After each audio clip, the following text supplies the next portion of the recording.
ঘুমের কারণে চোখ ঠিকমতো মেলতে পারছে না আরশি। ঢুলু ঢুলু পায়ে চোখ ডলতে ডলতে রুম থেকে বের হল সে। এমন সময় কারোর সাথে জোরেশোরে ধাক্কা লেগে ফ্লোরে পড়ে গেল আরশি।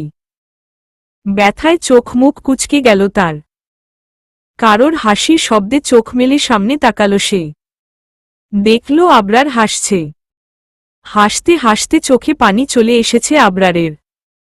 কপাল কুঁচকাল আরশি। সারারাত এক ফোঁটাও ঘুমাতে পারেনি সে। তারা চার বান্ধবী এক রুমেই ঘুমিয়েছিল।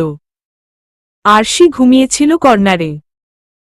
তিন বান্ধবী ঘুমের মাঝে তাকে এমন ঠেলা দিয়েছে যে আরেকটু হলে বেড থেকেই পড়ে যেতে। বেড থেকে পড়ে যাওয়ার ভয় আর ঘুমায়নি আরশি। উঠে বেলকনিতে গিয়ে বসেছিল। আর সেই এখন আবরার তাকে ধাক্কা দিয়ে ফেলে তো দিলই, আবার হাসছেও। আরশি ফ্লোরে বসে থেকেই ঝাঝালো কণ্ঠে বলল, এত হাসার কি হল? একে তো ধাক্কা দিয়ে ফেলে দিয়েছেন আর এখন হাহাহিহি করছেন। আবরার হাসি থামিয়ে নিজের হাতটা আরশির দিকে বাড়িয়ে দিল। বলল, আগে ফ্লোর থেকে ওঠো। অনেক ঠান্ডা ফ্লোর, ঠান্ডা লেগে যেতে পারে। আরশি মুখ বাঁকাল। আবরারের হাত ধরবে কি ধরবে না করতে করতে শেষমেশ ধরল। আবরার এক টানে উঠিয়ে আনল আরশিকে।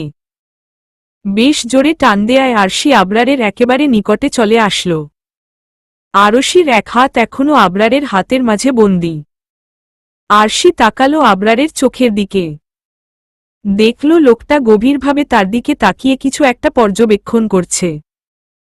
আরশি আবরারের দিকে তাকিয়ে বুঝার চেষ্টা করতে লাগল আসলে আবরার কি দেখছে। হঠাৎ করে আরশির মুখে আলতো করে ফু দিল আবরার। চোখ বন্ধ করে ফেলল আরশি। আবরার আরশির দিকে আরও একটু ঝুঁকে ফিসফিস করে বলল, তোমাকে দেখে কি মনে হচ্ছে জানো? মনে হচ্ছে নেশা করেছ তুমি। নেশা করে মাতাল হয়ে ঢুলছ। এই যে তোমার লাল লাল ফোলা ফোলা চোখ, এই চোখজোড়া কতটা নেশালো লাগছে তা জানো? আবরারের কথাগুলো কানে যাওয়া মাত্র চোখ খুলে ফেলল আরশি। চোখ বড় বড় করে তাকালো আবরারের দিকে। দেখল আবরার কেমন নেশালো দৃষ্টিতে তার দিকে তাকিয়ে আছে। এমন চাহনি দেখে সারা শরীরে মৃদু কম্পন সৃষ্টি হল আরশির। ভাবতে লাগল, লোকটা এভাবে কেন তাকায় আমার দিকে? এভাবে তাকালে যে আমার হৃদস্পন্দন বেড়ে যায়। কিছু তো একটা আছে লোকটার দৃষ্টিতে যা আমার মাঝে কম্পন সৃষ্টি করে। আচ্ছা, সে কি নিজের চাহনি দ্বারা আমাকে কিছু বোঝাতে চায়? কিন্তু আমি তার চাহনিতে যা অনুভব করি তা কি আদৌ সম্ভব? আরশির ভাবনার মাঝে আবরার আরশির চোখে চোখ রেখে বলল, নিজে মাতাল হয়েছ ভালো কথা, কিন্তু অন্য কাউকে এই রূপ দেখিয়ে মাতাল করে কি ঠিক কাজ করলে? এখন যদি সে কোনো ভুল করে ফেলে? কত কষ্টে সে নিজেকে নিয়ন্ত্রণ করে জানো? চোখ ছোট ছোট করে তাকালো আরশি। আবরারের কথাগুলো মাথার উপর দিয়ে গিয়েছে তার। আরশি চোখ মুখ গম্ভীর করে বলল, আপনি যে কানা তার ছিঁড়া তা কি জানেন? আমি না হয় মাতাল হয়ে ঢুলছিলাম, কিন্তু আপনি সম্পূর্ণ সুস্থ হওয়া সত্ত্বেও কেন ধাক্কা দিল ন? ধাক্কা দিয়ে আমাকে ফেলে দিল ন, ব্যথা দিল ন, আবার হাসলেন আর এখন কি সব গাঁজাখুরি কথা বলছেন? আচ্ছা, আপনার মতো পাগল তার ছিঁড়া লোক এমপি কিভাবে হলো আমাকে একটু বলেন। হাউ এটা পসিবল হইল? আপনাকে এমপি কে বানালো তাকে আমি একটু দেখতে চাই। আবরার রাগ করল না আরশির কথায়। বাঁকা হাসল। ভরকে গেল আরশি। সে বোঝে না এই লোকের মাথায় আসলে কখন কি চলে। আবরার ঠোঁটে হাসি বজায় রেখে বলল, আগেরবার কানা বলায় শাস্তিস্বরূপ কবার যেন কিডন্যাপ করিয়েছিলাম। থতমত খেল আরশি। সে তো প্রায় ভুলেই গিয়েছিল এই লোকের কর্মকাণ্ড। আরশির রিয়াকশন দেখে বেশ মজা পেল আবরার। স্লো ভয়েসে বলল, আগের বার তো শুধু কিছু সময়ের জন্য কিডন্যাপ করিয়েছিলাম। এবার যদি সারা জীবনের জন্য তোমাকে আমার কাছে বন্দি করে রাখি? মুখ বাঁকালো আরশি। ব্যঙ্গ করে বলল, আমার কাছে বন্দি করে রাখি? বললেই হলো। মনে হয় আপনি বন্দি করে রাখবেন আর আমিও থেকে যাব। হাসল আবরার। বলল, সেটা সময় বলে দিবে। এবার বলো, এই ভোর সকালে কোথায় যাচ্ছিলে? আবরারের প্রশ্নে চোখে মুখে একরাশ চঞ্চলতা ভর করল আরশির। চঞ্চল কণ্ঠে বলল, বেলকনি থেকে দেখেছি নিচের বাগান। বাগানে অনেক অনেক ফুল হয়েছে। ওগুলো সামনাসামনি দেখার লোভ সামলাতে পারলাম না, তাই তো বেরিয়েছি ওগুলো সামনাসামনি দেখার জন্য, একটু ছোঁয়ার জন্য, ঘ্রাণ নেয়ার জন্য। আরশির বাচ্চামি দেখে আবরার বুঝল আরশির হয়তো বাগান, ফুল অনেক পছন্দ। সে মজা করে বলল, তুমি জানো ওই বাগানের মালিক কে? সে যদি তোমাকে ওখানে যাওয়ার অনুমতি না দেয়, তোমাকে ফুল ছোঁয়ার অনুমতি না দেয়? মুখটা অন্ধকার হয়ে গেল আরশির। সে তো খুব করে চায় ফুলগুলোকে ছুঁয়ে দিতে। আবরার আরশির মলিন মুখটা দেখে বলল, থাক থাক, কাদা লাগবে না। তোমাকে যাওয়ার অনুমতি দিল বাগানটা আমার, বুঝলে মেয়ে? আমার অনেক শখের তৈরি বাগান। আর আমার দিল আবার অনেক বড়, মায়া দয়ায় ভর্তি। কিছু কিছু মানুষের মলিন মুখ সহ্য হয় না, তাই যাওয়ার পারমিশন দিল তবে বেশি ফুল ছিঁড়বে না। চোখ মুখ খুশিতে ঝলমল করে উঠল আরশির। দৌড় দিয়ে নিচে চলে গেল। আবরার নিজের এলোমেলো চুলের মাঝে হাত চালিয়ে আরশির পিছু নিল। বাগানে এসে আরশির মনে হল সে খুশিতে পাগল হয়ে যাবে। এত এত ফুল! আগের দিন রাতের বেলা আশায় অস্পষ্ট দেখেছে সে। বাহারি বাহারি রঙিন ফুল, ফুলের মিষ্টি ঘ্রাণ পাগল করে তুলছে আরশিকে।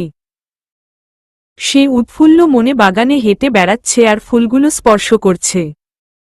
কখনো বা ফুল ছিঁড়ে কানে গুজছে। এই মুহূর্তে আরশিকে দেখে মনে হচ্ছে সে এক অন্য আরশি, যার মাঝে বাচ্চামি, চঞ্চলতায় ভরা। এসবের তালে আরশির দীঘল কালো কেশ কখন মুক্ত হয়ে গেছে তাও টের পায়নি আরশি। মৃদু বাতাসে তার উন্মুক্ত কেশ দুলছে। আর এই সব কিছু মুগ্ধ হয়ে দেখছে একজোড়া চোখ। চোখের মালিক এই সুন্দর মুহূর্তকে নিজের মস্তিষ্কে বন্দী করে নিল। তারপর ছুটল নিজ কাজে। বেশ বেলা করে রুমে ফিরল আরশি। সে কতক্ষণ বাগানে ছিল সে জানে না। তবে রোদের তেজ আর বাড়ির ভিতরে প্রবেশ করার পর মানুষদের জাগ্রত অবস্থায় দেখে ধারণা করে নিল বেশ বেলা হয়েছে। সে যখন বাগানে এসেছিল তখন কেউই জেগে ছিল না। আরশি অন্যায় করে সব ধরনের ফুল একটা একটা করে নিয়ে এসেছে। রুমে প্রবেশ করে দেখল সবাই জেগে গেছে। আহি আরশিকে দেখে প্রশ্ন করল, কিরে, কই ছিলি তুই? ঘুম থেকে উঠার পর তোরে দেখলাম না। আর তোর ওড়নায় কি? আরশি ওড়নার ফুলগুলো বেডের উপর ছড়িয়ে দিল। বলল, তোরা আমারে যেই ঠেলা দিছস রাতে একটুও ঘুমাইতে পারি নাই। তাই ভোরের আলো ফুটতেই বাগানে গেছিলাম। দেখ কতগুলো ফুল নিয়ে আসছি। আহির মুখটা হা হয়ে গেল। সে অবাক হয়ে বলল, দোস্ত, তুই ভাইয়ের গাছের এতগুলো ফুল ছিঁড়ছস? জলদি লুকা, ভাই দেখলে তোর হাত না ভেঙে দেয়। সে তো তার গাছের ফুল আমারে ছিঁড়তে দেয়া তো দূর, ধরতেও দেয় না। মাঝে মাঝে বহুত রিকোয়েস্ট করে, গলা ধরে ঝুলে পড়ে তাকে মানাইতে হয়। আর তুই কিনা এত ফুল! আরশি ফুলগুলো ছুঁয়ে দিতে দিতে বলল, কিছু বলবে না তোর ভাই? সেই পারমিশন দিয়েছে। আহি অবাক হয়ে আরও কিছু বলতে যাচ্ছিল তখনই একজন কর্মী দরজা নক করে জানালো ব্রেকফাস্ট করতে ডাকা হয়েছে তাদের। তাই আহি আর কিছু জিজ্ঞাসা করতে পারল না। মোহনা পেটে হাত বুলিয়ে বলল, চল, ব্রেকফাস্ট করতে ডাকছে। ব্রেকফাস্ট করে আসি, অনেক ক্ষুধা লেগেছে। আহি মোহনার মাথায় চাটি মেরে বলল, পেটুক মহিলা একটা। বান্ধবীর বাসায় আইসোস, কই মাইপা মাইপা খাবি, তা না খাওয়ার কথা শুনতাই খাইতে দৌড়াইতাসোস। বলি, তোর কি কোনো শরম নাই? মোহনা মুখটা কাদো কাদো করে ফেলল। বলল, তুই আমারে খাওয়ার খোটা দিল? ওই বেডি তুই বান্ধবী নামের কলঙ্ক। আহি বলল, চল চল আর ঢং করা লাগবে না। আমি জানি তুই 2 মিনিট পর আবার কবি ক্ষুধা লাগছে। ব্রেকফাস্ট করতে নেমেছে সবাই। আবরার ও রেডি হয়ে নেমেছে, বাইরে যাবে হয়তো। আবরার টেবিলের সামনে এসে চেয়ার টেনে বসতে যাবে এমন সময় একজোড়া মেয়েলি হাত পিছন থেকে জড়িয়ে ধরল আবরারকে। কেউ এভাবে জড়িয়ে ধরায় চোয়াল শক্ত হয়ে আসলো আবরারের। এক ঝটকায় হাতজোড়া ছাড়িয়ে ধাক্কা দিল সে। মেয়েটা ছিটকে পড়ল আবরারের মা মিসেস বন্যার গায়ে। আবরার পিছন ফিরে দেখল মেয়েটা আর কেউ নয়, তার একমাত্র মামাতো বোন ঈশা। বিরক্তিতে কপাল কুঁচকে আসলো আবরারের। অন্যদিকে আহি বিড়বিড় করে বলল, শাকচুন্নির আগমন, শুভেচ্ছা স্বাগতম। ধুরু, কিসের শুভেচ্ছা, কিসের স্বাগতম? ভাবলাম শাকচুন্নিটা আসবে না বিয়েতে, কিন্তু ঠিকই ড্যাং ড্যাং করতে করতে চলে আসলো। আর আসতে না আসতেই আমার ভাইয়ের গায়ের উপর ঝাঁপিয়ে পড়ল। অসভ্য বেডি একটা। আহি বিড়বিড় করে বললেও আরশি, মুন, মোহনা তিনজনই শুনতে পেল। ওদের মনে প্রশ্ন জাগল মেয়েটাকে, কিন্তু এটা জিজ্ঞাসা করার সময় না, তাই চুপচাপ থাকল। মিসেস বন্যা ঈশাকে জড়িয়ে ধরলেন। আবরারকে গম্ভীর কণ্ঠে বললেন, এটা কি ধরনের ব্যবহার আবরার? এভাবে ধাক্কা দিল কেন মেয়েটাকে? দেখে তো নিবে পেছনে কে আছে। এখন যদি ও নিচে পড়ে যেত তাহলে কত ব্যথা পেত বুঝতে পারছ? আবরার মাথা নিচু করে বলল, সরি মা, আসলে ওভাবে জড়িয়ে ধরায় রাগ হয়েছিল তাই ধাক্কা দিয়ে ফেলেছি। ঈশা মিসেস বন্যার গলা জড়িয়ে ধরে বলল, ইটস ওকে ফুপ্পি, তুমি আবরারকে বকো না, ও তো না বুঝে ধাক্কা দিয়েছে।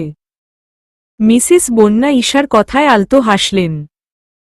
আদুরে কণ্ঠে জিজ্ঞাসা করলেন, কেমন আছো ঈশা মা? ঈশা মিসেস বন্যাকে ছেড়ে হেসে বলল, অনেক ভালো আছি, আর এখন তো আরো ভালো আছি। তোমাদের সাথে দেখা যে হলো। শেষের কথা আবরারের দিকে তাকিয়ে বলল ঈশা। আবরারের ভীষণ বিরক্ত লাগছে। ঈশার ন্যাকামি সহ্য হচ্ছে না তার। সে নিজের মায়ের কাছে গিয়ে বলল, মা, আমার জরুরি কাজ আছে, আমি যাই তাহলে। মিসেস বন্যা বললেন, বাবাই নাস্তা তো করে যাও।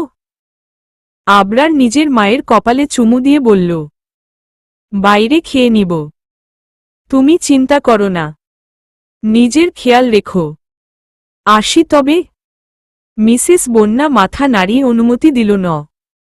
মৃদু হেসে বাড়ি থেকে বেরিয়ে আসলো আবরার। মায়ের সাথে কখনোই উঁচু আওয়াজে বা কড়া গলায় কথা বলে না আবরার। মিসেস বন্যা একটু ভিন্ন প্রকৃতির মানুষ।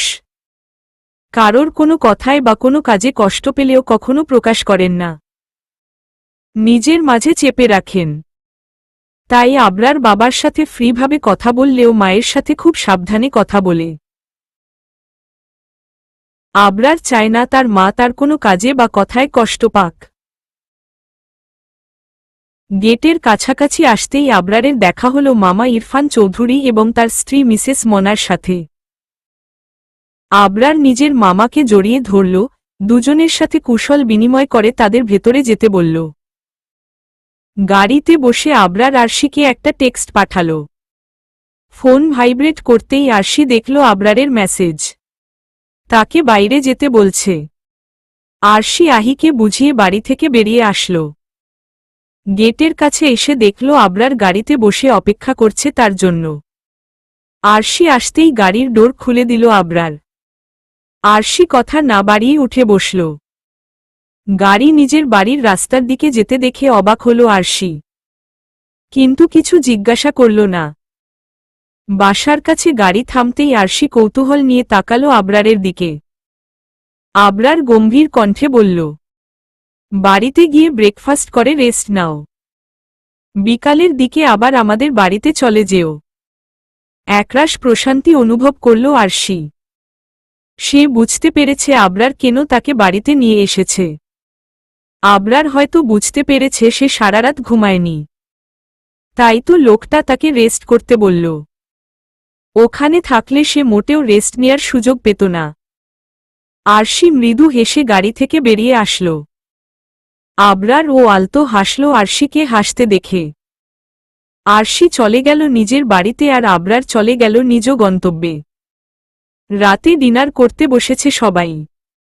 আরশিও চলে এসেছে আহিদের বাসায়। আজ আহির মেহেদি অনুষ্ঠান। ডিনার করার পর সবাই ছাদে যাবে। সেখানেই মেহেদির অনুষ্ঠান, নাচ গান হবে। আমি চাই কাল আহির সাথে আবরারেরও বিয়ে হোক। সবাই খাবার খাওয়াতে মনোযোগী ছিল এমন সময় মিসেস বন্যার কথায় ইরফান চৌধুরীর পরিবার ছাড়া বাকি সবার মাথায় যেন বাজ পড়ল। সবাই চোখ বড় বড় করে তাকালো মিসেস বন্যার দিকে। মিসেস বন্যা পুনরায় বললেন, হ্যাঁ, আমি চাই আবরারের সাথে ঈশার বিয়ে দিতে। আর সেটা কালকেই। আপাতত কাবিনটা করিয়ে রাখব, পরে অনুষ্ঠান করে ঘরে তুলব ঈশাকে। মিস্টার আব্বাস বললেন, এসব তুমি কি বলছো বন্যা? হুট করে এমন একটা ডিসিশন নেয়ার মানেটা কি? আবরারের ও তো পছন্দ অপছন্দ থাকতে পারে, তাই না? মিসেস বন্যা গম্ভীর কণ্ঠে বললেন, এটা আমার হুট করে নেয়া ডিসিশন না। মাসখানেক আগেই ইরফান আমাকে এই প্রস্তাবটা দিয়েছে। আমারও ভালো লেগেছে প্রস্তাবটা। আর আবরারের পছন্দ থাকলে তো এতদিনে বিয়েটা করেই নিত। বয়স তো কম হল না। ঈশা ও আবরারকে ভালোবাসে। আমি চাই ওদের বিয়েটা হোক। চোয়াল শক্ত করে নিচের দিকে তাকিয়ে আছে আবরার। রাগে শরীর কাঁপছে, তাই হাত মুষ্টিবদ্ধ করে রেখে নিজেকে নিয়ন্ত্রণ করছে সে। আর চুপ থাকতে পারল না আবরার। মাথা নিচু রেখেই শক্ত কণ্ঠে বলল, আমি বিয়েটা করতে পারব না। আমি একজনকে ভালোবাসি। মুখটা অন্ধকার হয়ে গেল ঈশার। মিসেস বন্যা কণ্ঠে কঠোরতা মিশিয়ে বললেন, বিয়েটা না করার জন্য এসব বাহানা করছো আমি জানি। আগেও পড়ালেখা, ক্যারিয়ার এসবের বাহানা দিয়েছ তুমি। আমিও কিছু বলিনি তোমাকে। অনেক সময় দিয়েছি। যদি তোমার কাউকে পছন্দ হয় সেজন্য অপেক্ষা করছিলাম। কিন্তু এখন তোমার বয়স বাড়ছে। আর ঈশারও পর্যাপ্ত বয়স হয়েছে। আগামীকালই তোমাদের বিয়ে হবে, এটাই আমার ফাইনাল কথা। আশা করছি তুমি আমার সিদ্ধান্তকে অসম্মান করবে না। মিসেস বন্যা খাওয়া শেষ করে টেবিল ছাড়লেন। সবাই এখনো স্তব্ধ হয়ে বসে আছে। আর ঈশা তো পারলে নাচে। আবরার খাবার রেখেই টেবিল ছেড়ে উঠে গেল। সোজা নিজের রুমে চলে গেল সে। এসব দেখে দীর্ঘশ্বাস ফেললেন মিস্টার আব্বাস। অন্যদিকে মূর্তির মতো বসে আছে আরশি। বুকের ভেতরটা বড্ড জ্বালা করছে তার। আরশি কিছুক্ষণ খাবার নাড়াচাড়া করে বলল, আর খেতে ইচ্ছা করছে না। আহির নিজেরও খেতে ইচ্ছা করছে না। সেও খাবার শেষ না করেই আরশিকে নিয়ে উপরে চলে আসল। ওদের চলে যেতে দেখে ওদের বাকি বন্ধুরাও চলে আসলো না খেয়েই। নিজের রুমে ঢুকেই সর্বশক্তি দিয়ে দেয়ালে ২-৩টা ঘুষি দিল আবরার। রাগে মাথা খারাপ হয়ে যাচ্ছে তার। আবরার ২ হাতে নিজের চুল টেনে ধরে বিড়বিড় করল, মা ইচ্ছা করেই এমনটা করেছে। শেষ মুহূর্তে এসে বিয়ের কথা বলছে, যাতে আমি বিয়ে ভাঙার কোনো সুযোগ না পাই। কিন্তু আমিও আজওয়াদ আবরার। এত সহজে হাল ছাড়ছি না। ওই মেয়েকে আমি কখনোই বিয়ে করব না। ইম্পসিবল। কত সুন্দর একটা প্ল্যান বানিয়েছিলাম। মায়ের জন্য প্ল্যানটা ফ্লপ হয়ে গেল। হোক ফ্লপ, কিন্তু ওই মেয়েকে আমি বিয়ে করব না মানে না। কিন্তু কি করব আমি? রাত পোহালেই কাল বিয়ে। মাথা ঠান্ডা রাখতে হবে আমাকে। কিছু একটা ভাবতে হবে, যাতে মা আমাকে ভুল না বুঝে আর ওই মেয়েকেও আমার বিয়ে করা না লাগে। কিছুক্ষণ ভাবতেই কিছু একটা মাথায় আসলো আবরারের। বাঁকা হাসল সে। বলল, ঈশা বেবি, অনেক শখ না তোমার আমাকে বিয়ে করার? এবার দেখব কিভাবে তুমি আমাকে বিয়ে করো। আবরার নিজের ফোনটা বের করে একজনকে ফোন করল। কিছু একটা বলে কল কেটে দক্ষ হাতে ফোনটা ঘোরাতে লাগল। আর বলতে লাগল, ভালোই ভালোই প্রথম প্ল্যান কাজ করে গেলে হয়, না হলে প্ল্যান নাম্বার 2-এ যেতে হবে। রুমে এসে অনবরত পায়চারি করছে আহি। ওকে এভাবে অস্থির হতে দেখে মোহনা বলল, কিরে তোর কি হইল, এমন করস কেন? আহি থেমে গিয়ে ক্রোধের সাথে বলল, মা এমনটা কি করে করতে পারে? ওই ঈশা আপু একদম ভালো না, ক্যারেক্টারলেস মেয়ে একটা। সে ইন্টার পর্যন্ত বাংলাদেশে পড়েছে, এর মধ্যেই কত শত প্রেম করেছে হিসাব নেই। আমিই তাকে অসংখ্যবার বিভিন্ন ছেলেদের সাথে দেখেছি, কিন্তু সেটা তার পার্সোনাল ব্যাপার বলে মাথা ঘামাইনি। কিন্তু আজ মনে হচ্ছে ভুল করেছি। আমার উচিত ছিল তার পিক তুলে সবাইকে দেখানো। সে ভাইয়াকে ভালোবাসার নাটক করে, ভাইয়াকে ভালোবাসে বলে আর অন্যদিকে একাধিক ছেলের সাথে রিলেশন করেছে। কি করা যায় এখন? আমার এত ভালো ভাইয়ের গলায় ওই মেয়েকে ঝুলতে দেয়া যাবে না। আর মা বাবাই কে কি দোষ দিব? তারা তো ওর আসল রূপটা দেখেইনি। তবে আমার মনে হয় না ভাই ওই মেয়েকে বিয়ে করবে। কিছু না কিছু তো ও করবেই। মোহনা আহিকে সান্ত্বনা দিয়ে বলল, চিন্তা করিস না তুই, দেখি সাবরার ভাইয়া কিছু একটা করবে। তুই চল মেহেদি দিয়ে নে। ওই ডাইনির জন্য নিজের বিয়ে কেন খারাপ করবি? মেহেদি দেয়া হচ্ছে আহিকে। আরশি এক কোণে চুপচাপ বসে আছে। সে আসতেই চায়নি, কিন্তু বান্ধবীর খুশির জন্য আসতে হল। আহির মনটাও ভালো নেই, হোপ মেরে বসে আছে সে। ঈশা ও মেহেদি দিচ্ছে, তার আনন্দ দেখে কে? এক হাতে মেহেদি দেয়া শেষ হতেই সে চিল্লিয়ে বলল, আবরারের নামটা তো লিখে দিন। আরশি এক পলক চোখ তুলে তাকালো ঈশার দিকে। মেয়েটা সুন্দর। চোখ রক্তিম বর্ণ ধারণ করল আরশির। আরশির ধ্যান ভাঙল আবিরের কথায়। আবির বলল, চল একটু নাচ গান করি। দেখ এই আহি কেমন পেঁচার মতো মুখ করে বসে আছে। এই বেডির নাকি কালকে বিয়ে। চল বেচারির মুডটা একটু ঠিক করে দিয়ে আসি। সবাই সম্মতি জানিয়ে উঠে গেল। বাধ্য হয়ে আরশিকেও উঠতে হল। ছাদে বড় কেউ নেই, সব ছোটরা এসেছে, তাই স্বাধীনভাবে উড়ে বেড়াচ্ছে সবাই। আবির গিয়ে আহিকে ঠেলে উঠিয়ে নিয়ে আসল। ওকে ঘিরে নাচানাচি করতে লাগল, ওকে হাসানোর চেষ্টা করতে লাগল। আরশির কেন যেন সব অসহ্য লাগছে। সে ঘুরে আবার আগের জায়গায় যাওয়ার সময় ধাক্কা লাগল ঈশার সাথে। ঈশার দুই হাতের মেহেদি পুরোটা মাখামাখি হয়ে গেল। রাগে ফুঁসে উঠল ঈশা। আরশিকে থাপ্পড় মারার জন্য হাত উঠাতেই আরশির সব বন্ধুরা এসে আরশির সামনে দাঁড়িয়ে গেল। সবার কড়া দৃষ্টি বলে দিচ্ছে আরশিকে কিছু বললে বা আঘাত করার চেষ্টা করলে তারা ঈশাকে ছেড়ে দিবে না। আহি রাগী গলায় বলল, সাবধান ঈশা আপু, যা করতে যাচ্ছিলে তা দ্বিতীয়বার করার চিন্তাও মাথায় আনবে না, না হলে আমার চেয়ে খারাপ কেউ হবে না। এই আবির সবাইকে নিয়ে নিচে আয়। সেই মেহেদি দিক এখানে। আমার যা বাকি আছে তা আমি রুমে দিব। আরশি নামার সময় এক পলক তাকালো ঈশার দিকে। দেখল রাগী দৃষ্টিতে তার দিকে তাকিয়ে আছে ঈশা। চুপচাপ নেমে চলে আসলো আরশি। চোখ জোড়া লাল বর্ণ ধারণ করেছে আবরারের। ওই রক্তিম চোখ জোড়া যেন কাউকে ভস্ম করে দেয়ার ক্ষমতা রাখে। রাগে শরীর কাঁপছে তার। নিজেকে নিয়ন্ত্রণ করে আবারও কাউকে কল করল সে। অন্যদিকে সারারাত ঘুম না আসলেও ভোরের দিকে চোখ লেগে এসেছিল আরশির। যখন ঘুম ভাঙে তখন 9:30 বেজে গেছে। ঘড়িতে সময় দেখে লাফ দিয়ে উঠে বসে আরশি। ফ্রেশ হয়ে এসে রিফাকে কল দেওয়ার জন্য ব্যাগ থেকে ফোনটা বের করে দেখে আবরারের অসংখ্য মেসেজ কল।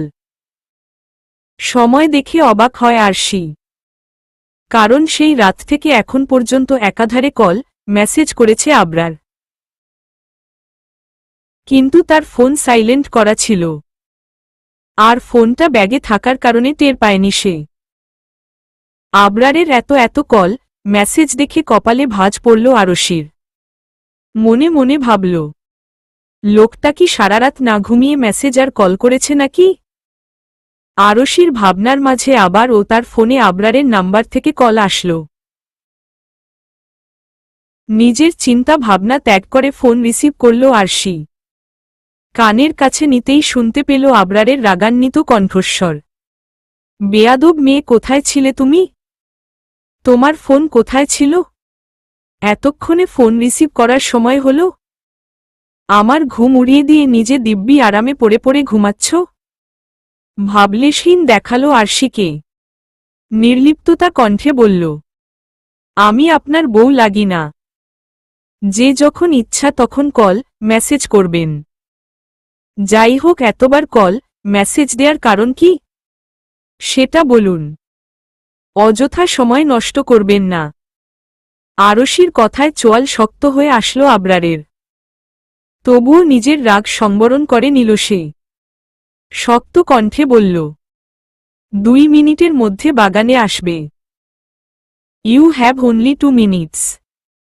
2 মিনিটের মধ্যে যদি না আসো তবে সবার সামনে কোলে করে নিয়ে আসব। কোনো সিন ক্রিয়েট করতে চাচ্ছি না বলে এত সময় ধরে সহ্য করছি। এবার ডিসিশন তোমার, কি করবে?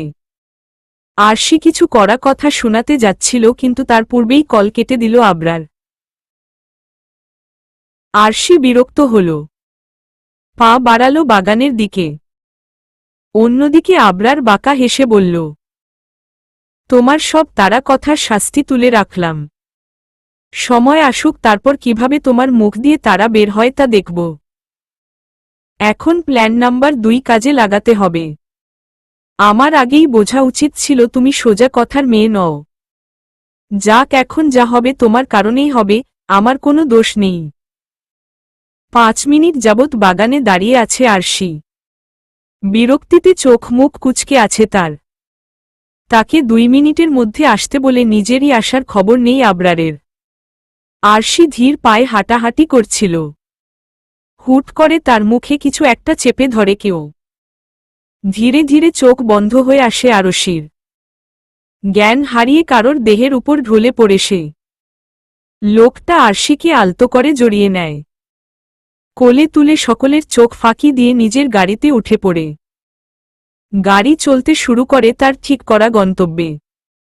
চোখে পানির ছিটা পড়তেই ধীরে ধীরে জ্ঞান ফিরতে শুরু করে আরশির। চোখ বন্ধ অবস্থাতেই শুনতে পায় পরিচিত কারোর কণ্ঠস্বর। কেউ তার গাল চাপড়ে বলছে, এই বেয়াদব মেয়ে, জলদি ওঠো। আমাদের হাতে বেশি সময় নেই। Come on, wake up fast. ঘোলা দৃষ্টি পরিষ্কার হতে থাকে আরশির। ধীরে ধীরে একেবারে স্পষ্ট দেখতে পায় সে। দ্রুত সোজা হয়ে বসে আশেপাশে তাকায়। এটা সেই বাংলো বাড়ি যেখানে আগেও তাকে কিডন্যাপ করিয়ে নিয়ে এসেছিল আবরার। আরশির এসব ভাবনা চিন্তার মাঝে আবরার একটা কাগজ এনে আরশির সামনে রাখল। গম্ভীর কণ্ঠে বলল, ঝটফট এই পেপারে সাইন করে দাও। আরশি কৌতূহল নিয়ে তাকালো আবরারের দিকে। প্রশ্ন করল, এটা কিসের কাগজ? আর আমি কোনো পেপারে সাইন করব না। এটা কে সরান? আর আপনার না কিছুক্ষণ বাদে বিয়ে? আপনি আবার আমাকে কিডন্যাপ করে এনেছেন? ওয়াই? আরশির কথা থামতেই আবরার আরশির দিকে ঝুঁকে আসল। স্লো ভয়েসে বলল, এত কিছু বলার সময় নেই। জাস্ট এতটুকু জানো, এটা তোমার আর আমার বিয়ের রেজিস্ট্রি পেপার। এখন ফাস্ট ফাস্ট এতে সাইন করো। চমকে তাকালো আরশি। উত্তেজিত কণ্ঠে বলল, মাথা ঠিক আছে আপনার? এসব কি বলছেন? ফাজলামি করছেন আমার সাথে? আপনার বিয়ে, তাও আবার আমার সাথে? বিরক্ত হলো আবরার। বিরক্ত কণ্ঠে বলল, একবার বললে কানে শোনো না? বললাম তো তোমার আমার বিয়ের রেজিস্ট্রি পেপার। এখনই, এই মুহূর্তে আমাদের আইন মোতাবেক বিয়ে হবে। সাইন করো পেপারে। আমাকে রাগিও না। আরশি আবরারের চোখে চোখ রেখে বলল, আমি সাইন করব না। অসম্ভব। আবরার চোখ বন্ধ করে লম্বা একটা শ্বাস নিল। তারপর চোখ খুলে দাঁতে দাঁত চেপে বলল, আমি তো ভুলেই গিয়েছিলাম তোমার ঘাড়ের রগ বাঁকা। সোজা কথায় তুমি মানবে না। ওকে তোমাকে কিভাবে মানাতে হয় তা আমার ভালো জানা আছে। আবরার আরশির কাছ থেকে দূরে সরে কাউকে ফোন করল। 2 মিনিটের মাথায় 2 জন গার্ডরুমে প্রবেশ করল। তাদের দিকে তাকিয়ে চমকে উঠল আরশি। কারণ তাদের সাথে তৃতীয় আরেকজন ব্যক্তি আছে। আর সেই মানুষটা আর কেউ নয় বরং রিফা। আরশি অবাক চোখে একবার আবরারকে দেখছে তো একবার রিফাকে। রিফার মুখটা কাদো কাদো হয়ে আছে। আরশি আর থাকতে না পেরে প্রশ্ন করল, আমার বোনকে এখানে কেন আনা হয়েছে? বাঁকা হাসল আবরার। পকেট থেকে একটা গান বের করে কপালে ঘষতে ঘষতে বলল, তোমাকে রাজি করানোর বিকল্প পদ্ধতি। আগেই বুঝেছিলাম তুমি সোজা কথায় মানবে না। তবুও একটু চেষ্টা করে দেখলাম, কিন্তু সেটা সময় নষ্ট ছাড়া আর কিছু ছিল না। যাই হোক, এখন যা হবে তার জন্য তুমি দায়ী। আমি কিন্তু একেবারে নিষ্পাপ, বুঝলে? আমার কোনো দোষ নেই। কথাগুলো বলতে বলতে রিফার কাছে চলে গেল আবরার। হুট করে রিফার মাথায় গান তাক করল। চোখ বড় বড় করে তাকালো আরশি। উঠে আসতে চাইলে থামিয়ে দিল আবরার। বলল, চেয়ার থেকে উঠার সাহস করবে না। অনেক সময় নষ্ট করে ফেলেছ। এখন তোমার কাছে মাত্র 1 মিনিট সময় আছে। 1 মিনিটের মধ্যে ওই পেপারের উপর তোমার সাইন দেখতে চাই। না হলে তোমার বোনকে। থেমে গেল আবরার। রিফা কাদো কাদো কণ্ঠে বলল, আপনি রে আমাকে মেরে ফেলল। আমাকে বাঁচাও। আমি এত জলদি মরতে চাই না। আবরার চোখ দিয়ে ইশারা করল আরশিকে সাইন করতে। রেজিস্ট্রি পেপারে সাইন করে থম মেরে বসে রইল আরশি। চোখ মুখ শক্ত করে বসে আছে সে। এই মুহূর্তে তার মনে কি চলছে বোঝা যাচ্ছে না। আবরার ধীর পায়ে আরশির কাছে এসে দাঁড়াল। আরশিকে শক্ত হয়ে বসে থাকতে দেখে ফোঁস করে একটা শ্বাস ছাড়ল। আরশির হাত শক্ত করে নিজের মুঠোয় পুরে টেনে দাঁড় করাল। বাধা দিল না আরশি। আবরার আরশির হাত ধরে সামনের দিকে এগোতে লাগল। এতেও কোনো প্রতিক্রিয়া দেখাল না আরশি। যেন কোনো পুতুল সে। তবে বাইরে যাওয়ার আগে রুমে অবস্থানরত রিফার দিকে একবার তাকাল। রিফার ঠোঁটে হাসি দেখে মনে মনে অবাক হল সে। অবাক তার মাত্রা আরও বাড়ল যখন বাইরে গাড়ির কাছে আসতেই আব্বাস আহমেদের দেখা পেল। উনার ঠোঁটেও লম্বা চওড়া হাসি ঝুলছে। উনি আবরারের পিঠে চাপড় মেরে বললেন, জলদি গাড়িতে ওঠো। আমার মিসেস বন্যা আমাদের সবাইকে আবার বন্যায় না ভাসিয়ে দেয়। যেভাবে একের পর এক কল দিয়ে যাচ্ছে, আমার তো রিসিভ করতেও কাঁপাকাঁপি অবস্থা।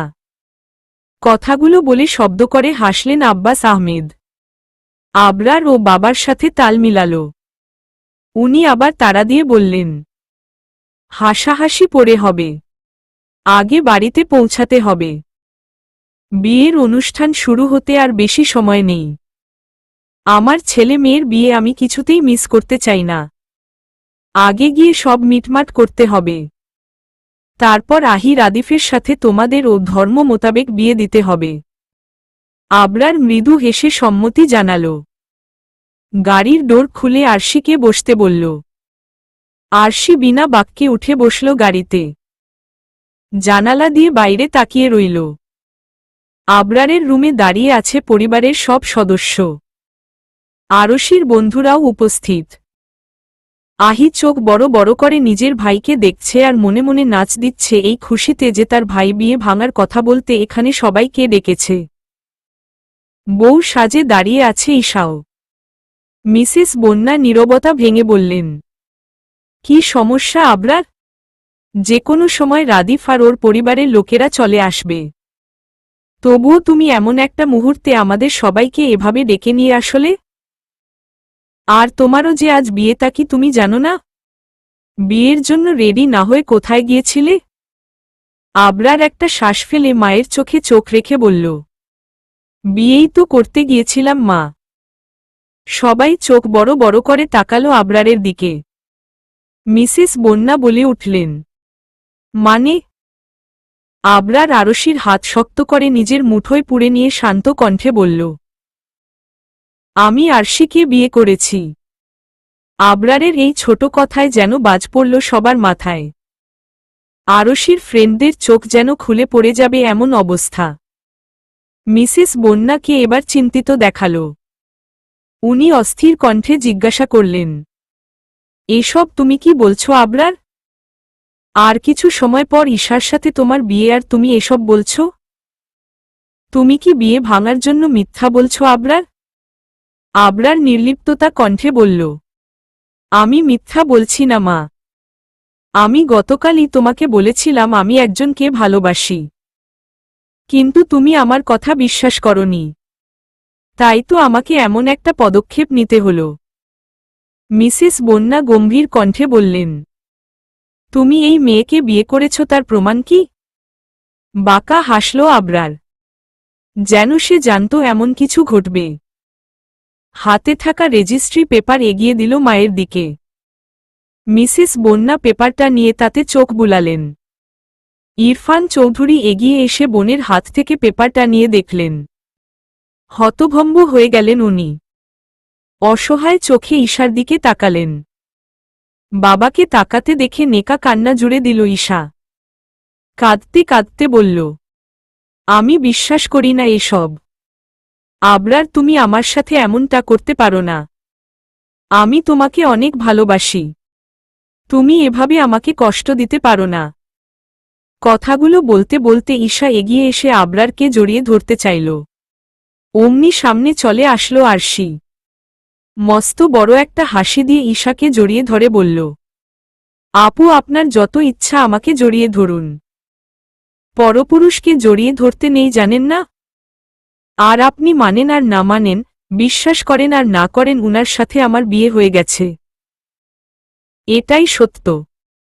উনার ভাগ্যে আপনি ছিলেন না, আমি ছিলাম আমি। রাগে শরীর জ্বলে উঠল ঈশার। এক ধাক্কায় আরশিকে সরিয়ে দিল। রাগে গজগজ করতে করতে বলল, এখন কি তুমি আমাকে শিখাবে আমি কি করব আর কি করব না? কোনটা ঠিক আর কোনটা ঠিক না? আরশি হাই তুলে বলল, আপনি যা ইচ্ছা তা করেন, শুধু আমার জামাইকে ছুবেন না, তাহলেই চলবে।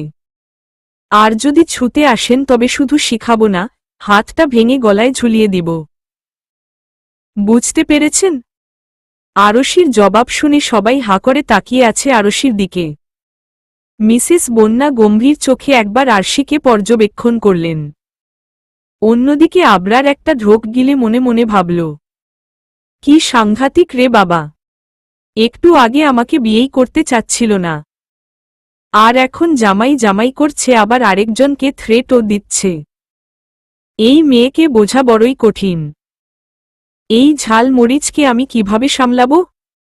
ওর মনে কখন কি চলে তাই তো বুঝি না। বুক ফুলিয়ে একটা শ্বাস নিল আবরার। মনে মনে ভাবের সাথে বলল, আমিও এমপি আজওয়াদ আবরার। তোমাকে ঠিকই লাইনে নিয়ে আসব। তোমার তারা বাঁকা কথা বলা ছুটিয়ে দিব। তবে নিজের বরের জন্য এতটুকু পসেসিভ তুমি হতেই পারো মিস অদ্ভুত চোখওয়ালি। ও সরি মিস না, এখন তো মিসেস। মাই ডিয়ার মিসেস অদ্ভুত চোখওয়ালি। স্তব্ধ হয়ে দাঁড়িয়ে আছে সবাই। ঈশা একধারে ন্যাকা কান্না কেঁদে যাচ্ছে। এবার মুখ খুললেন মিসেস বন্যা। আরশিকে উদ্দেশ্য করে গম্ভীর কণ্ঠে জিজ্ঞাসা করলেন, এই যে মেয়ে, তোমার বাবা মা কি জানে তুমি এভাবে আমার ছেলের সাথে বিয়ে করেছ? নত মস্তক নাড়িয়ে না বোঝালো আরশি। মিসেস বন্যা একটা শ্বাস ফেলে বললেন, তোমার বাবা মাকে এখানে আসতে বলো। বাবা মায়ের কথা বলায় বুকটা ভার হয়ে আসলো আরশির। তবুও মৃদু স্বরে বলল, আমার বাবা নেই। মা অসুস্থ। অবাক হলেন মিসেস বন্যা। উনি কিছু বলবেন তার আগেই মিসেস মনা মুখ বাঁকিয়ে বলল, আপা আপনার ছেলে কেমন মেয়েকে বিয়ে করল? না আছে রূপ, না আছে বাপ, আর না আছে বংশ পরিচয়। মাও নাকি অসুস্থ। এই মেয়েকে আপনি কিভাবে মেনে নিতে পারেন? কোথায় আবরার বাবার মতো হীরের টুকরো ছেলে, আর কোথায় এই কোয়েলার মতো মেয়ে? ভীষণ রাগ হল আরশির। তাকে যা বলার বলুক, কিন্তু তার বাবা, বংশ পরিচয় কেন টেনে আনবে? তবুও দম ধরে দাঁড়িয়ে রইল সে। আরশি চুপ রইলেও আবরার চুপ রইল না। আরশির হাত শক্ত করে মুঠোয় পুরে মিসেস মনাকে উদ্দেশ্য করে বলল, আপনার কাছে ও কালো হোক, কুৎসিত হোক, কিন্তু আমার কাছে ও সুন্দর। আমার মায়ের পর আমার দেখা সবচেয়ে সুন্দরতম নারী। কিন্তু আপনার চোখে সেই সৌন্দর্য ধরা পড়বে না মামি। কারণ সেই সৌন্দর্য দেখার মতো মানসিকতা আপনার নেই, তা আপনার কথাতেই বুঝেছি। আমার বাবা মা আমাকে কারোর গায়ের রং, বংশ পরিচয় দেখে ভালোবাসা, সম্মান করা শেখায়নি। আজ ও যেই পরিস্থিতিতে আছে সেই পরিস্থিতিতে ওকে সৃষ্টিকর্তাই ফেলেছেন। ওর সাথে যা হয়েছে তা আমাদের সাথেও তো হতে পারত। আপনি ওর ত্রুটিগুলো দেখেছেন, তবে ওর গুণগুলো দেখেননি। এতগুলো বছর ধরে এই সমাজের সাথে যুদ্ধ করে টিকে থাকা মেয়ে ও। কিশোরী বয়সে ও নিজের বাবাকে হারিয়েছে। চাচা বাড়ি কেড়ে নিয়ে রাস্তায় ছুঁড়ে ফেলে দিয়েছিল ওকে আর ওর অসুস্থ মাকে। কিন্তু ও থেমে থাকেনি। আজ এতগুলো বছর ধরে একা লড়ে গেছে, এতদূর এসেছে। বাবা ছাড়া একটা মেয়ের জীবন কেমন হতে পারে তা বোঝার ক্ষমতা হয়তো আমাদের নেই। আপনার কাছে ও কোয়েলার মতো হলেও আমার কাছে ও যেকোনো মূল্যবান রত্নের চেয়ে অধিক মূল্যবান। যাই হোক, আমি কাউকে আর কিছু বোঝাতে চাই না। সবাই শুধু এতটুকু জেনে রাখুন, ও আমার ওয়াইফ, মিসেস আবরার। আর আমার ওয়াইফকে যদি কেউ অপমান করে তবে আমিও ছেড়ে কথা বলবো না। ও কেমন তা আমাকেই বুঝতে দিন। আমার যেখানে ওকে নিয়ে কোনো সমস্যা নেই, সেখানে অন্য কেউ এই বিষয়ে মাথা না ঘামালেই খুশি হব। এক দৃষ্টিতে আবরারের দিকে তাকিয়ে আছে আরশি। চোখ ছলছল করছে তার। সে কখনোই ভাবেনি তার জীবনে এমন কেউ কখনো আসবে, যে তাকে এতটা সম্মান করবে, তাকে বুঝবে, তার ঢাল হবে। অন্যদিকে আবরারের কথাগুলো শুনে অপমানবোধ করলেন মিসেস মনা। দাঁতে দাঁত চেপে মিসেস বন্যাকে উদ্দেশ্য করে বললেন, দেখেছেন আপা মেয়েটা কিভাবে আবরারকে বশ করেছে? আবরার এর আগে কখনো আমার সাথে এভাবে কথা বলেনি, আর আজ সব এই মেয়ের জন্য হয়েছে। কপাল কুচকালো আবরার। মনে মনে ভাবল সে এতক্ষণ কাকে কি বলল? তার কোনো কথা কি মিসেস মনার এক কান দিয়েও ঢুকেনি নাকি? মিসেস মনাকে আর কিছু বলার রুচি হল না আবরারের। মিসেস বন্যা এবার গম্ভীর কণ্ঠে বললেন, তুমি কিন্তু একটু বেশিই বলছো মনা। ভুলে যেও না তোমার স্বামী আর আমিও কিন্তু একসময় এমন পরিস্থিতিতে ছিলাম। আর আমার কাছে কারোর গায়ের রং ম্যাটার করে না। যা ম্যাটার করে তা হল চরিত্র। মাথা নিচু করে নিলেন মিসেস মনা। চেয়েও আর কিছু বলতে পারলেন না। আর মিস্টার ইরফান এখনো চুপচাপ এক কোণে দাঁড়িয়ে আছেন। মিসেস বন্যা এবার ঈশার কাছে গেলেন। মিসেস বন্যাকে নিজের দিকে আসতে দেখে আবারও ন্যাকা কান্না শুরু করল ঈশা। এতক্ষণ যাও আশা ছিল মিসেস বন্যার কথা শোনার পর, এখন সে আশা ও খুঁজে পাচ্ছে না ঈশা। এখন অশ্রুই একমাত্র অস্ত্র। যদি মিসেস বন্যাকে মানানো যায়। ঈশা মিসেস বন্যাকে জড়িয়ে ধরে ফুপাতে ফুপাতে বলল, ফুপ্পি আবরারকে বলো না আমার সাথে এমনটা না করতে। আমি ওকে অনেক ভালোবাসি। আমার সাথে ও অনেক ভালো থাকবে। এই মেয়ে ওর যোগ্য না। ফুপ্পি বলো না আবরার কেও যেন আমাকে বিয়ে করে।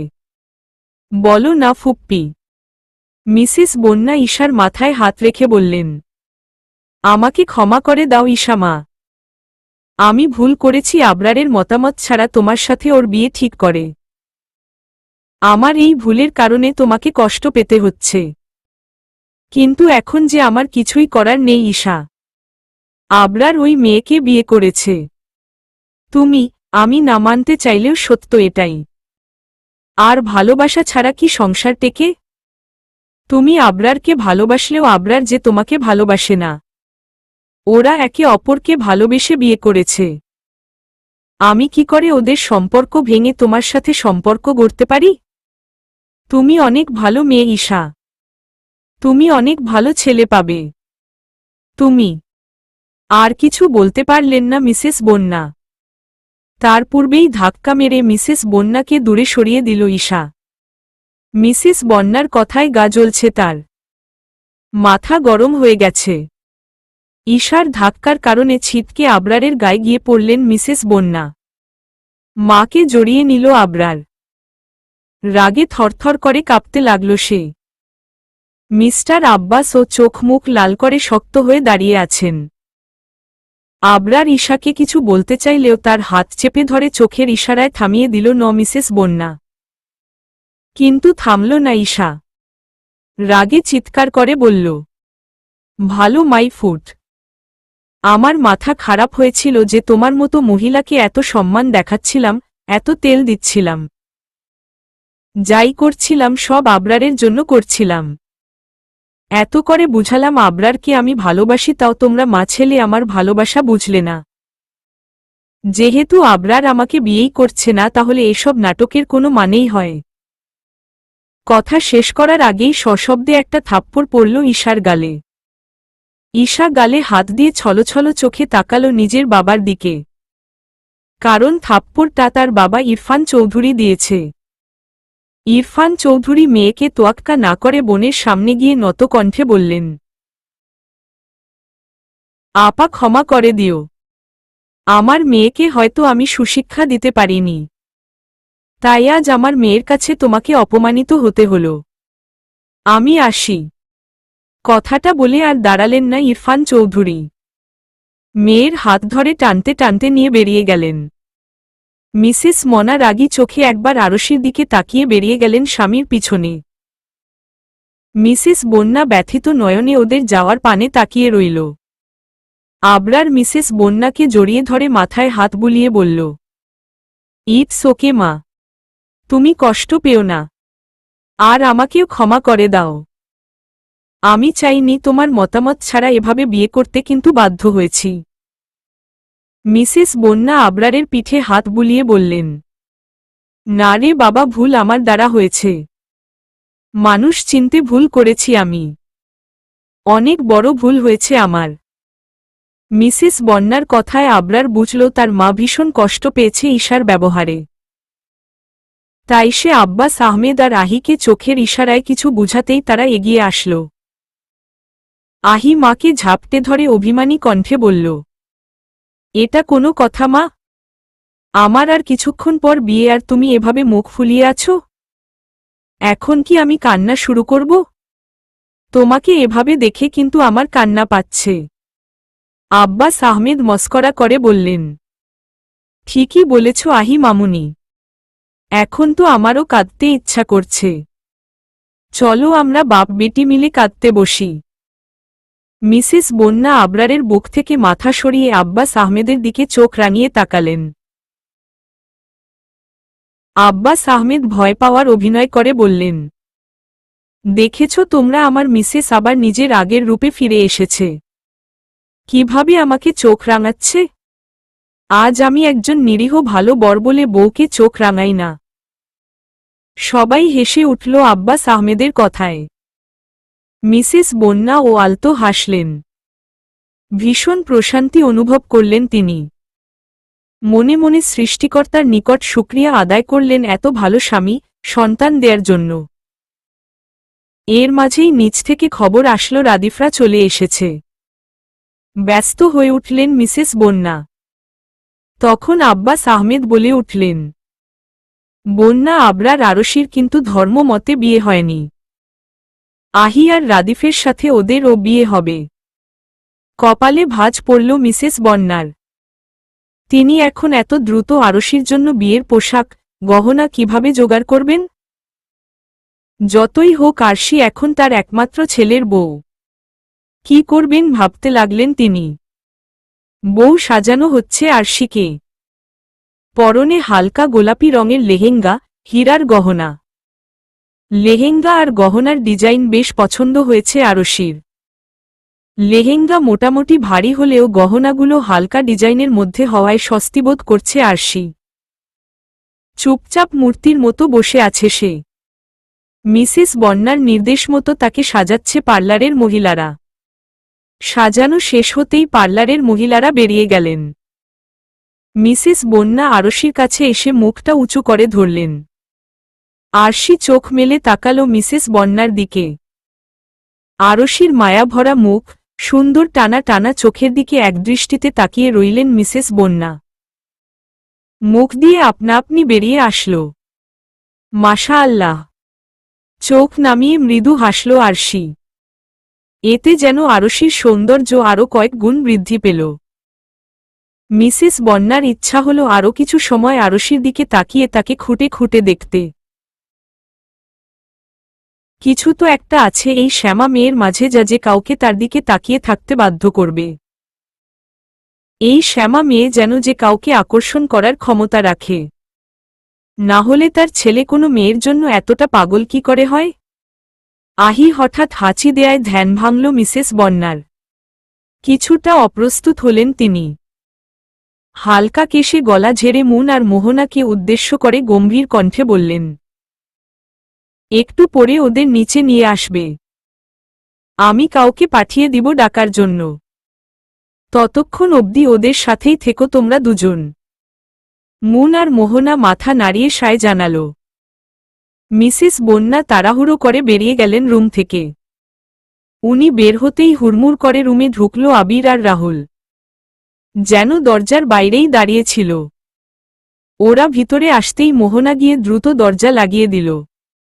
এক লাফ দিয়ে আরশির সামনে এসে দাঁড়াল মোহনা। মোহনাকে এভাবে সামনে এসে দাঁড়াতে দেখে ভ্রু কুঁচকে তাকালো আরশি। মোহনা খপ করে আরশির হাত ধরে ওকে উঠিয়ে বেডে এনে বসাল। আরশিকে বেডে বসাতেই সবাই আরশির সামনে গোল হয়ে বসল। চোখ বড় বড় করে তাকিয়ে রইল আরশির দিকে। আরশি চোখ ছোট ছোট করে বলল, কি সমস্যা? আমাকে বুঝি বউ সেজে অনেক বেশি সুন্দর লাগছে?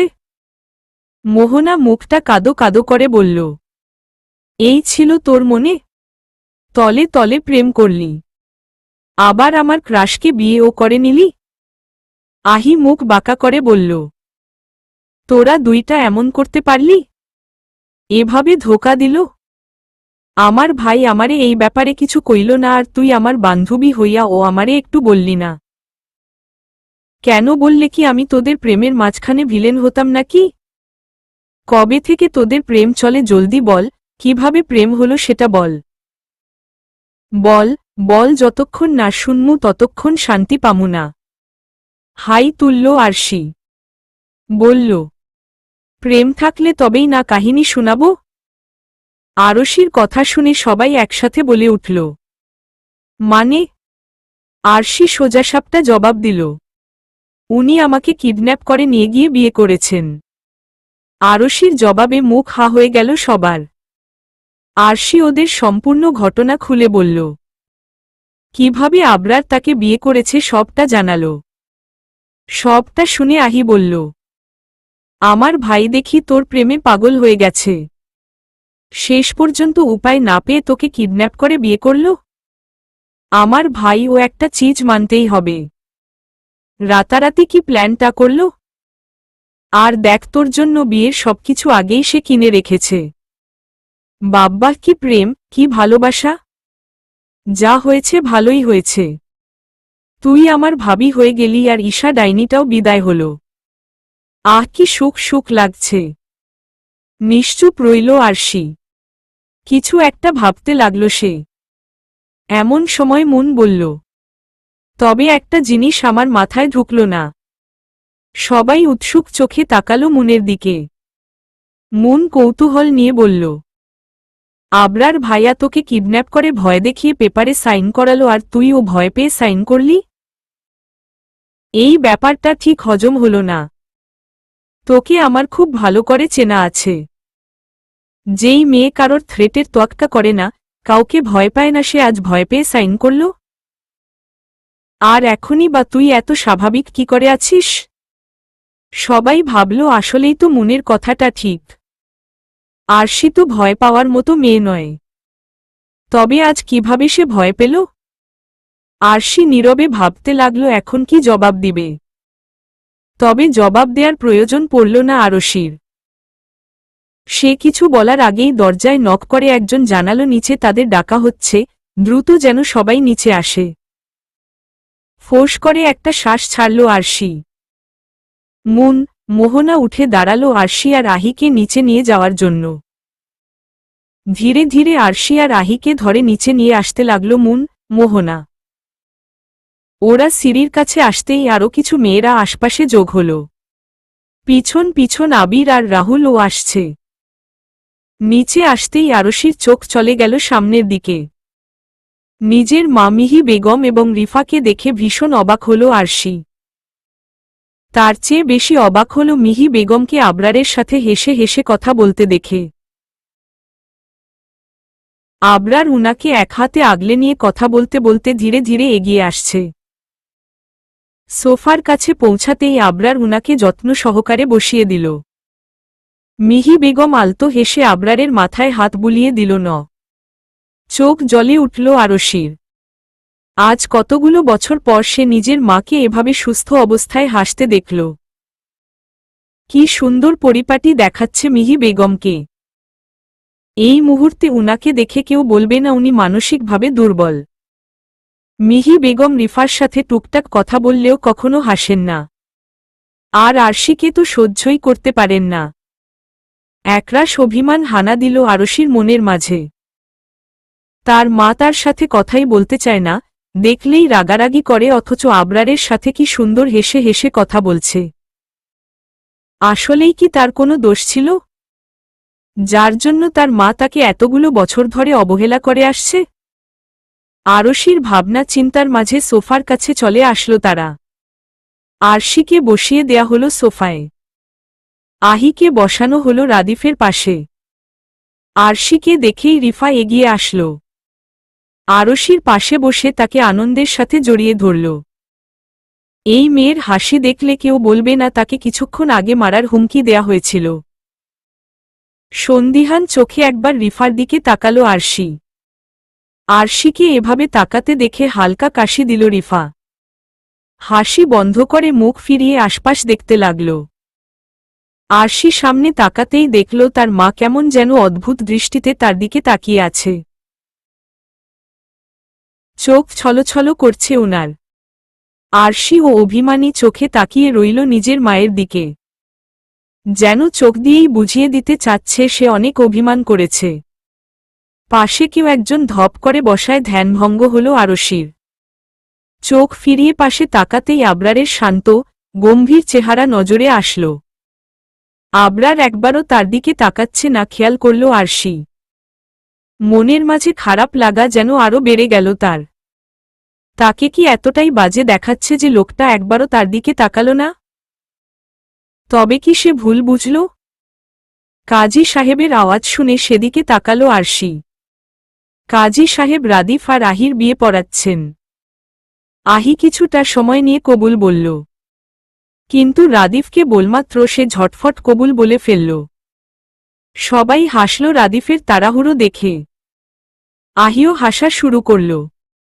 কোনোরকমে হাসি থামিয়ে ফিসফিস করে বলল, আচ্ছা আপনি আবার বাইরে কবে যাবেন? চোখ বড় বড় করে তাকালো রাদিফ। অবাক কণ্ঠে বলল, বিয়েও শেষ হতে পারল না আর তার আগেই তুমি আমাকে ভাগানোর প্ল্যান করছো? তুমি কি চাচ্ছ আমি তোমাকে রেখে আজই আবার চলে যাই? আহি মিটমিট করে হেসে বলল, আপাতত এটাই চাচ্ছি। আপনি বাইরে গেলে আমার তো ফায়দা। বাপের বাড়ি চলে আসব। এরপর দুই বান্ধবী একসাথে রাজত্ব করব। দেখছেন না আমার বান্ধবী আমার ভাবি হয়ে গেল। আমি তার উপর হুকুম না খাটিয়েই শ্বশুর বাড়ি চলে যাব। এটা কি মানা যায়? আমার তো এখন আফসোস হচ্ছে আমার ভাই আগে কেন ওকে বিয়ে করল না। দুষ্টু হাসি হাসল রাদিফ। আহির কানের কাছে মুখ নিয়ে ফিসফিস করে বলল, আপনার আশা পূরণ হচ্ছে না প্রিয়তমা। আগামী 6 মাসেও আমি কোথাও যাচ্ছি না। এই 6 মাস বউয়ের সাথে শুধু রোমাঞ্চ চলবে। তাই আপনার আর আপনার ভাবির উপর হুকুম চালানো হবে না। লজ্জায় গাল লাল হয়ে আসলো আহির। সে লজ্জা লুকানোর চেষ্টা করে চোখ রাঙিয়ে তাকালো রাদিফের দিকে। অন্যদিকে কাজী সাহেব কবুল বলতে বলল আরশিকে। এতক্ষণ স্বাভাবিক থাকলেও এখন বুক ধরফর করছে আরশির। মনের মাঝে ভয় জাগছে, এই বিয়ে যদি তার জন্য সুখকর না হয়, আবার যদি তাকে নতুনভাবে ভেঙে দিয়ে যায়, সে কি পারবে সহ্য করতে? আরশির উল্টোপাল্টা ভাবনার মাঝে কেউ তার হাতটা আঁকড়ে ধরল। চমকে তাকালো আরশি। দেখল আবরার তার হাতটা নিজের মুঠোয় পুড়ে নিয়েছে, কিন্তু তার দিকে তাকাচ্ছে না। তবুও কেমন যেন ভরসা পেল আরশি। একবার নিজের মায়ের দিকে তাকিয়ে চোখ বন্ধ করে জোরে একটা শ্বাস টেনে কবুল বলে ফেলল। আবরারকে কবুল বলতে বলা হলে সেও কিছুটা সময় নিয়ে কবুল বলল। বিয়ে নামক পবিত্র বন্ধনে আবদ্ধ হল আবরার, আরশি। আরশি মাথা উঁচু করে তাকালো আবরারের দিকে। আজ থেকে সে এই মানুষটার অর্ধাঙ্গিনী, এই মানুষটার সম্পদ। আর এই মানুষটাও সম্পূর্ণরূপে তার, শুধুমাত্র তার। কথাগুলো ভেবে ঈষৎ কেঁপে উঠল আরশি। চলবে।